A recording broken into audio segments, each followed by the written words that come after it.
warmth of your skin. I feel the time. Hey guys, Omar here, broker and CEO of, is the mic check on? Okay, broker and CEO of Alden Mortgage and Ome Realty. So the biggest question we always get, and then there's this hurdle of everybody trying to figure out, should I buy a home or should I rent a home? I'm very heavy real estate, as everybody knows, but even in the sense of the argument between buying and renting, okay, I'm gonna go ahead and step back a little bit instead of thinking that everybody is not going to be an investor and assume that everybody's going to go ahead and invest their money and they're going to go ahead and get it at an 8% return on their money, 20% down. Take that 20% down instead of putting it as a down payment. You're going to go ahead and put it in something that's going to give you a return on your money, monthly basis.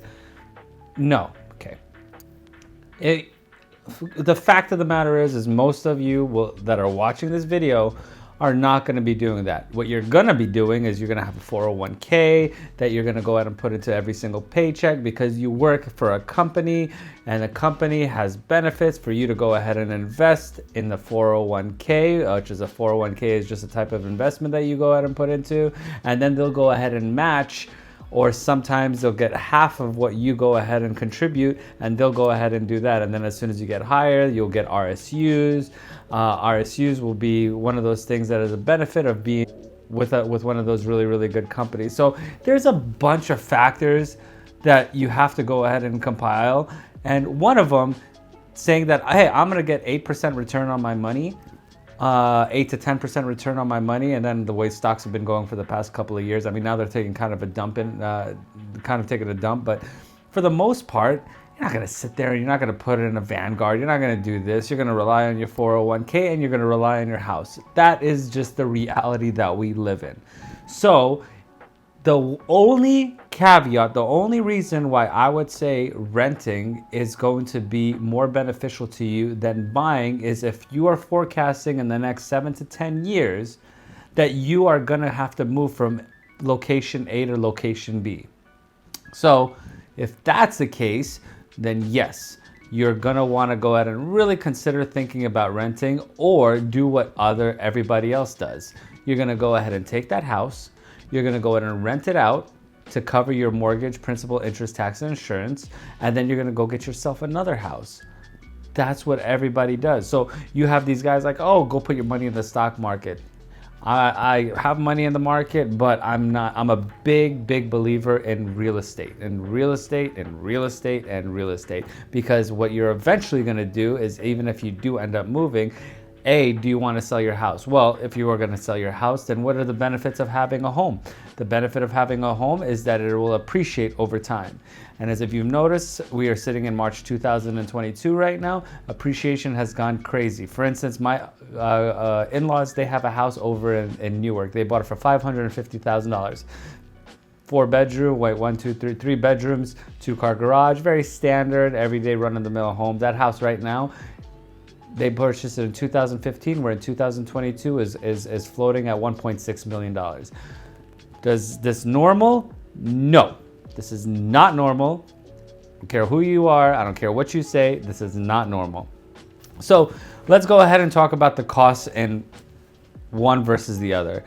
Hypothetically, let's say you go ahead and have a 20% down on a $500,000 home. It's not really $500,000 anymore. Here in LA area, San Diego, Orange County, and the Bay Area, you're looking at a cool million anywhere you go, unless you get like a smaller type place. Here's another thing that a lot of people, and I'm going to tell you right now, I'm going to pop a lot of these other guys' videos in here that says, don't rent, or don't buy. It doesn't make any sense. If you, for instance, have kids, now I'm going to take myself an example. I have kids. Now, for me to get them into a good school district, I could either go rent in a place that is not around here, because where I live, the school that they're going to is going to be a 10 out of 10 school district, but we are in a gated community, and it's almost what it's called semi-private. So when I take my kids over there, this is like at par at some of the best Montessori schools. And honestly, I'm not a big fan of Montessori schools because, yay, everybody gets a trophy type of thing. Get out of here. Montessori schools are garbage. If you see what they said, kumbaya, everybody is this. There's no, there's like almost, it's like a communist camp. There's no originality to any of these kids. It's like, this, let's go ahead and make sure that nobody gets to do anything. No name brand this, and don't get me started. So, do you have kids? Is that a cost that you're going to go have to inherit? Are you going to be renting in a place that you have no choice but to go to Montessori school because you have to go ahead and make sure that your kids aren't in like a 3 out of 3 school district where, kids are getting shot and girls are getting banged up and freaking everybody's smoking weed in like elementary school? These are certain things that you're going to have to think about. So the unrecoverable costs, okay? Unrecoverable costs on renting is pretty simple. You don't have to worry about anything. What am I going to be losing? What am I getting in exchange? Exchanges is that you're going to be renting, but there's not going to be any capital investment that's going to be prolonged towards the future. So that means that if I have $2,000 or $2,500 or $3,000, whatever the rental amount is, that is going to be money that I will end up losing. Unrecoverable costs on owning a home is only going to be the maintenance fees that you have. It's going to be the capital costs that you're going to have to do, and by capital costs I mean the total interest that you're going to have to pay, because that goes to the lender, and then eventually you're just trying to pay down the principal, and then of course your taxes. But then what people don't also talk about is that taxes is a huge incentive for you. So let's say hypothetically, I like to use $500,000. On a $500,000, your tax rate, atypically, if it's like 1.125 or 1.25, somewhere around there, you get to write off a really big chunk. I think it's like $17,000, $18,000 that you get to write off. So that'll be an extra, like if you're in like mid-tax bracket, that's going to be a write-off of like $4,000 to $5,000. Nobody talks about that. So do you have schools that you have to go ahead and deal with your kids? If you don't have kids, if you don't have a family, like a wife that is harping on you to go buy some ridiculous freaking house or whatever it is, and you're just by yourself, then yes, renting is still gonna be stupid. Absolutely stupid. You don't need to rent ever in your entire life. You need to be the guy that rents, but never, ever, ever rent. So what you do is you always go and look for duplexes, fourplexes, whatever it is, and you go and you dump your money into those. Take that 20% you would have put on that single family residence and you go buy one of those instead, and then you let those people make money. You live in one of them and you let the other 3 go ahead and make you money.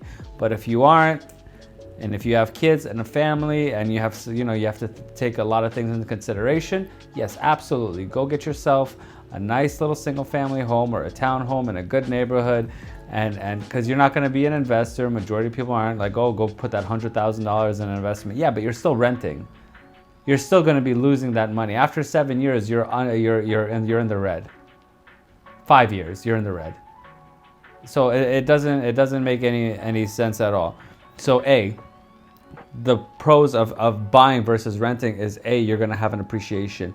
B, if you end up moving and you live in a place that is not bad, not great, or whatever it is, even if it's bad, you still get to rent that place out, and then that rental income becomes somebody else paying for a cost that you don't have to endure. So you're actually in essence you're becoming a real estate investor without knowing that you're actually becoming a real estate investor. You don't sell the assets that you buy, so even if you do, it's cool. Go to another place. Go buy another place. And then once you move out of there, okay, I'm going to go rent this out. Go buy another place and keep doing that over and over and over again. And before you know it, you don't have to fall in the guidelines of these predetermined loan qualifications like on the conventional Fannie Mae, Freddie Mac, and FHA or whatever it is. You could do any type of mortgaging product that you can. The world becomes so much bigger to you than it would just to go ahead and sit there buying, like renting out. So yes, if you are hugely day trading and you want to be an investor and you want to go out and make your 8%, yeah, but you know how much you're going to be losing in the long run?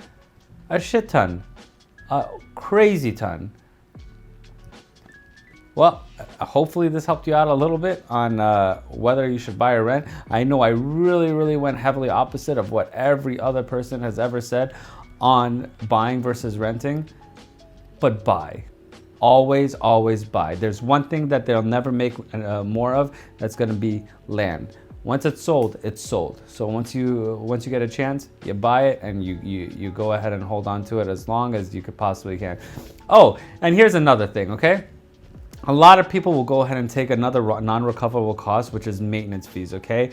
Oh, a roof might cost you like $10,000, or a new HVAC system might cost you like another, $2,000 in here, and these are unrecoverable costs. No, nobody does that. Go get yourself Home Shield, and we're not sponsored by them. I'm just giving the company that I use. Go, you get a Home Shield, like a homeowner's warranty.